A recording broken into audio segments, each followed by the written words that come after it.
রাধে রাধে বন্ধুরা, তোমরা কেমন আছো? আর দেখো আমি চলে এসেছি একটা পালং শাকের রেসিপি নিয়ে। তো শীতকাল মানেই পালং শাক। তো তোমরা সবাই কেউ পালং শাক সবজি দিয়ে করো, আমার ওটা খুব একটা ভালো লাগে না। আমি হালকা বেগুন দিয়ে আর বড়ি দিয়ে করি। তো ওটাই তোমাদের সঙ্গে শেয়ার করব বলে দেখো রেসিপিটা নিয়ে চলে এসেছি। আর যারা আমার চ্যানেলে নতুন আছো তারা অবশ্যই লাইক কমেন্ট সাবস্ক্রাইব করো, পাশে থেকো, আমিও পাশে থাকবো। দেখো এই পালং শাকগুলো ভালো করে ধুয়ে নিয়েছি। ধুয়ে নেওয়ার পর কেটে নিচ্ছি। আর আমার এইটা দিয়ে মনে হবে যে তোমাদের এক থালা ভাত খাওয়া হয়ে যাবে। তো আমার খুবই ভালো লাগে এটা। এটা হচ্ছে আমার মায়ের রেসিপি। যে আমার মা এইভাবে রান্নাটা করতো, তো খুব ভালো লাগতো খেতে। দেখো আমার ছেলে চলে এসছে, ছেলের এখন পড়ার ইচ্ছে নেই। তো এসে বকবক করতে চলে এসছে যে না, পড়তে বসবে না, ও পড়বে না।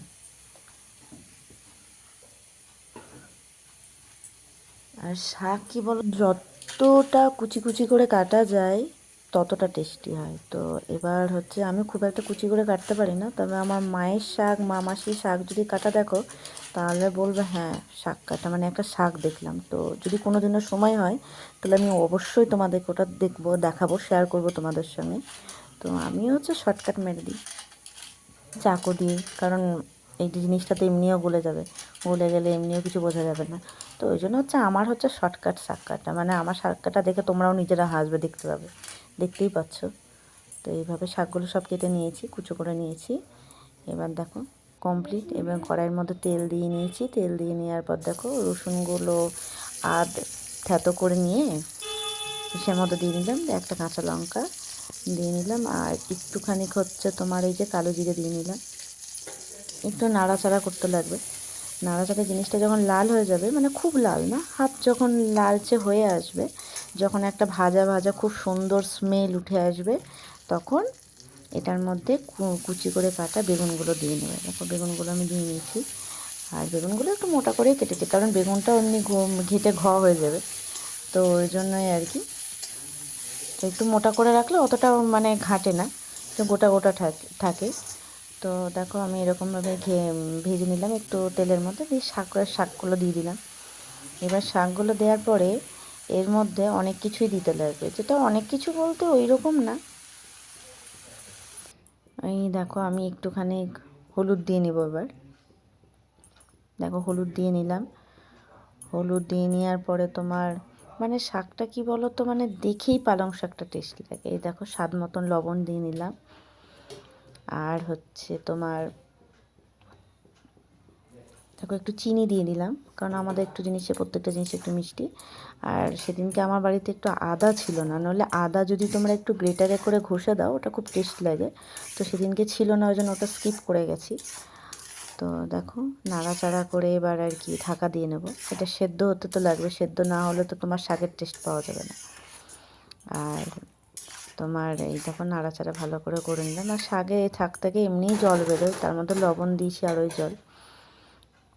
ঢাকা নিয়ে নিচ্ছি। আর দেখো এখানে ফ্রাইং প্যানের মধ্যে বড়ি নিয়ে নিয়েছি, বড়িগুলো আমি ভেঙে নিলাম। তো ওটা টেস্ট লাগবে, না ভাঙলে তোমার জিনিসটা লাগবে না। আবার অনেকেও কী করে ডাইরেক্ট তেল দিয়ে তেলের মধ্যে বড়িটা দিয়ে ভেজে নাও, তো আমরা হচ্ছে একটু এরকম করি। এটার বড়িটা একটু টেস্টটা অন্যরকম লাগে। শুকনো খোলায় ভাজার পরে যখন একটু লালচে হয়ে আসে তার উপরে তেলটা দিই। তো দেখো সব বড়িগুলো আমি ভেঙে নিলাম। দেখো ভেঙে নেওয়ার পরে একটু একটু করে ভেজে নিচ্ছি।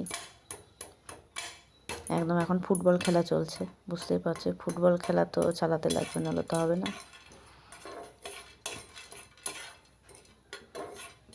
মানে ভেজে নিলাম। ভেজে নেওয়ার পর সামান্য পরিমাণে তেল দেবো। একটা তো ছিটকেই চলে গেল, তো পরবর্তীতে ওটাকে ধরে নিয়ে আসা হয়েছে। তো দেখো এখানে দেখো তেল দিয়ে নিলাম। তো তেলটা দিয়ে একদম সেই করে ভাজা ভাজা হয়ে গেল। তো এটার টেস্টটা অন্যরকম লাগে। আর তুমি ডাইরেক্ট তেলের ওপর যদি তোমরা দাও তো ওটার টেস্টটা ঠিক অন্যরকম লাগে। তো যাই হোক, যারা যেটা পছন্দ করে, তো বেশিরভাগকে দেখেছি তেলের ওপর বড়িগুলো ছাকা তেলে ভেজে নাও, তো ওটা আমার অতটা ভালো লাগে না। অ্যাকচুয়ালি ছোটো থেকে যারা যেমন খেয়েছে, তো আমরা এইরকমই খেয়েছি তো ছোটো থেকে, তো আমাদের এটাই ভালো লাগে। তো দেখো শাকটা খুলে নিচ্ছি। শাকটা খুলে নেওয়ার পর দেখো এদিকে হয়ে গেছে মোটামুটি সেদ্ধর দিকে। আর সব বড়িগুলো দিয়ে দিলাম। বড়িগুলো দেওয়ার পরে তোমার দেখো নেড়ে নিচ্ছি, নিয়ে আবার ঢাকা দিয়ে দিতে হবে, কারণ ওটা সব কিছু সেদ্ধ হওয়ার ব্যাপার আছে, সব কিছু একসঙ্গে টেস্ট মানে কি বলবো তোমার, দেখেই দেখো দেখো টেস্টি ব্যাপারটা চলে আসছে। তো আবার দেখো ঢাকা দিয়ে নিলাম। ঢাকা দিয়ে না দিলে তো শাকটা সেদ্ধ হবে না, না শাকটা থেকে এমনিই জল বেরোয়, তো ওই জন্য আর আলাদাভাবে জল দেওয়ার কোনো না। শাকে রান্না করতে গেলে জলটা লাগেই না, তোমার নিজে থেকে যে শাক দিলে জল বেরোয়, তারপরে হচ্ছে লবণ দিতে লাগে, তো তোমার অটোমেটিক লবণ দিলে সেই জলটা বেরিয়ে যায়। তো সমস্ত কিছু সেদ্ধ হয়েই গেছিলো, তো এখন নেড়ে চেড়ে নামানোর পালা।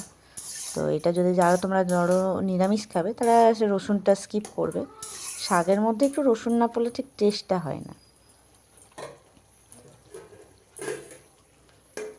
দেখো আবার আমি ঢাকা নিয়ে নিলাম, ঢাকা দেওয়ার পরে দেখো বাস কমপ্লিট। এখানে ভাজা ভাজা, এখানে জলটা শুকাতে যতক্ষণ, জলটা শুকিয়ে গেলেই আর কি রেডি একদম পালং শাক আমাদের বড়ি দিয়ে বেগুন দিয়ে। তো তোমরা অবশ্যই টেস্ট করো, ট্রাই করো, কেমন লাগছে দেখেও বলো খেয়ে। আমিও আশা করব তোমাদের দেখো দেখে টেস্টি লাগছে না একদম। আমাদের তো এই জিনিসটা হয়ই হয়, পালং শাকের মধ্যে বড়ি দিয়ে, আমার তো খুব ভালো লাগে খেতে। তো ওই আর কি, দেখো এদিকে মোটামুটি কমপ্লিট। অবশ্যই শেয়ার করলাম তোমাদের, তোমরা জানিও তোমাদের কেমন লাগলো। আর যারা নতুন আমার চ্যানেলে আছো তারা অবশ্যই লাইক কমেন্ট সাবস্ক্রাইব করো, পাশে থেকো, আমিও তোমাদের পাশে থাকবো। দেখো মোটামুটি সমস্ত জল টল শুকিয়ে গেছে, দেখো কমপ্লিট রান্নাটা। এবার হচ্ছে দেখো তুলে নিয়েছি একটা বাটিতে, খেতে অসাধারণ হয়। চলো দেখা হবে নেক্সট ভিডিওতে, টাটা বাই বাই।